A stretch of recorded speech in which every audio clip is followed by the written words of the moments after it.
First of all, thank you very much to the organizers, to the judges, and to everyone for being here. My name is Luca Gius, I'm in the Types group, and today I'm going to talk about commercializing contrarian ideas.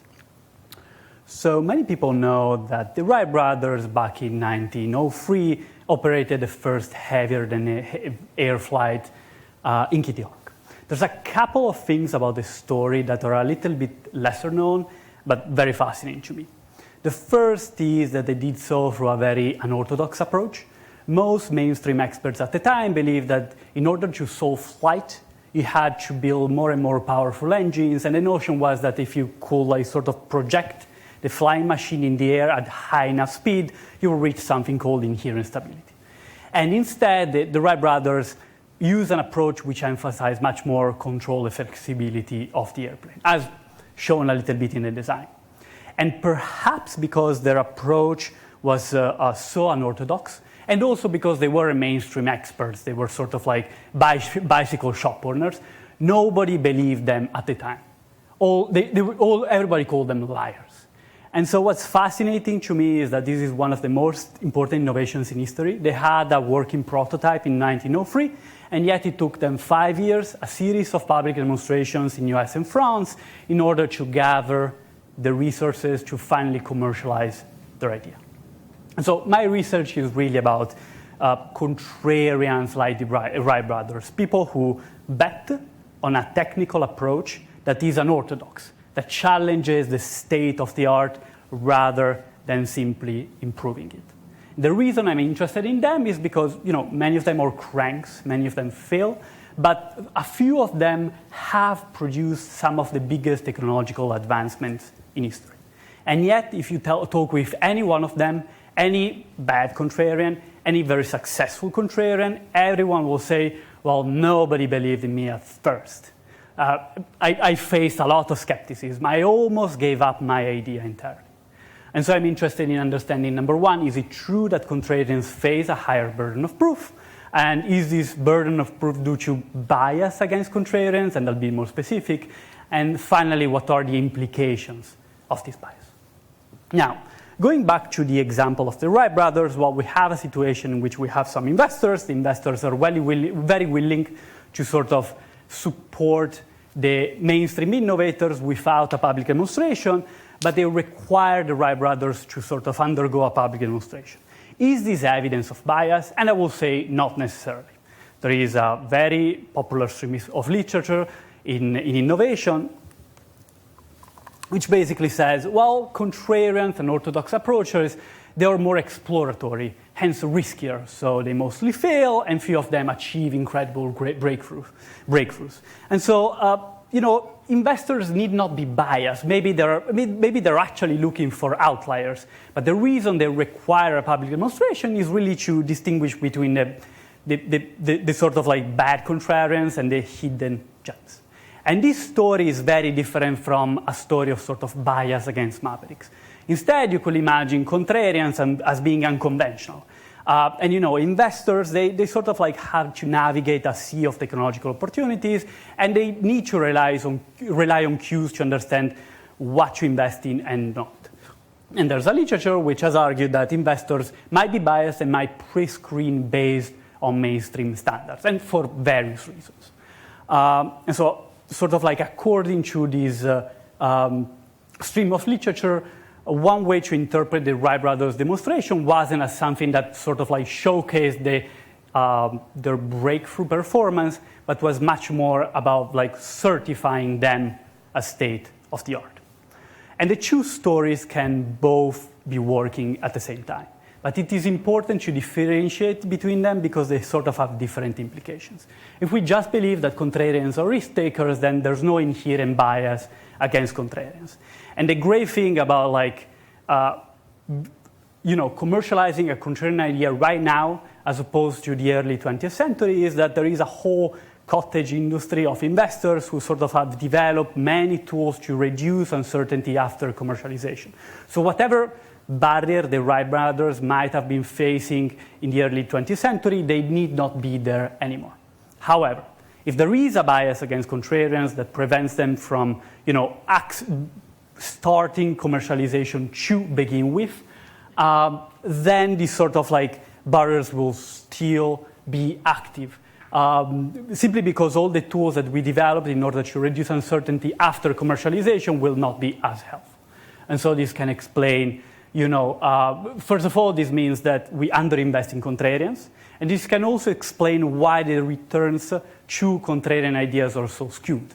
Not only because they are very high variance, but also because legitimation opportunities are scarce, and so there are few contrarian ideas who end up being certified, and they enjoy outsized rewards more because of luck. Now, how do we tell these two theories apart? Well, first of all, I focus on empirical AI because it is organized around a few contrasting schools of thought with different well-defined algorithmic families.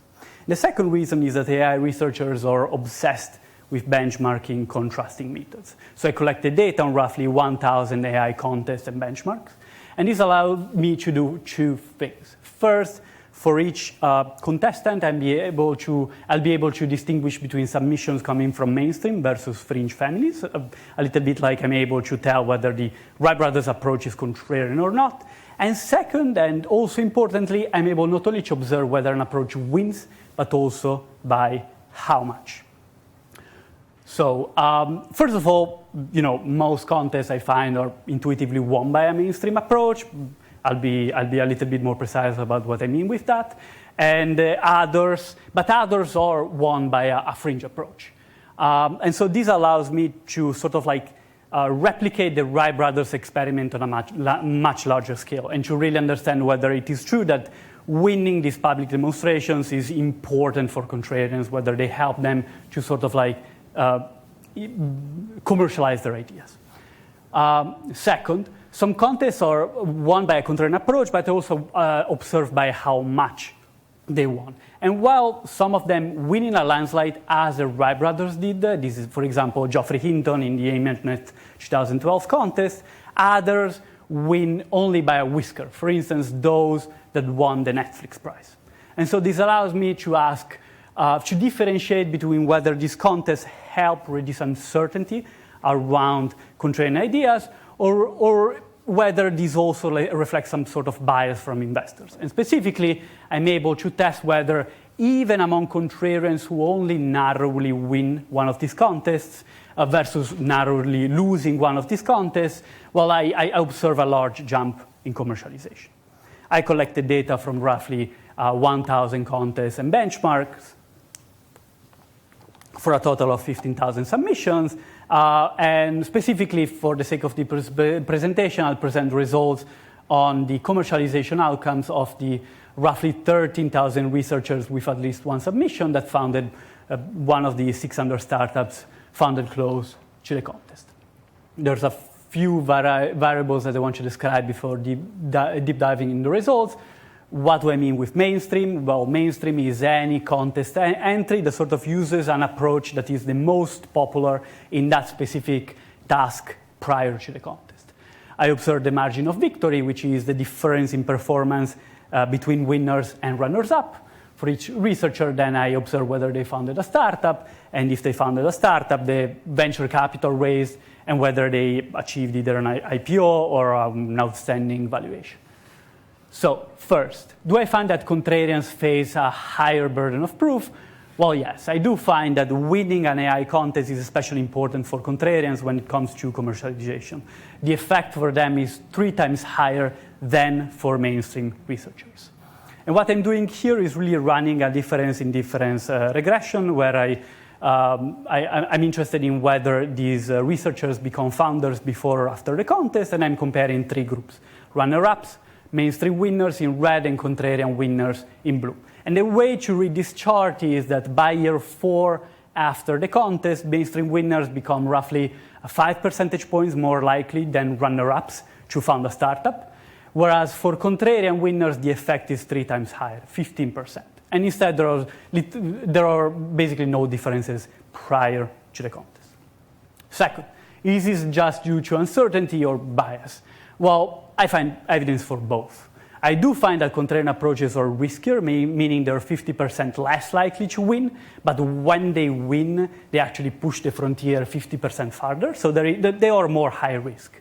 But I also find that even when they just win a contest by a little bit, still that matters for their ability to commercialize their idea. So here are the results showing that the contrarian approaches are sort of high risk.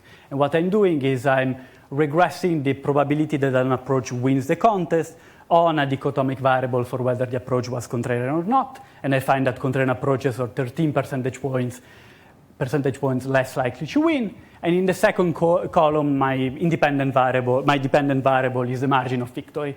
And so specifically for those approaches that win a contest, I find that actually being contrarian sort of like means that you push on average the frontier 50% farther.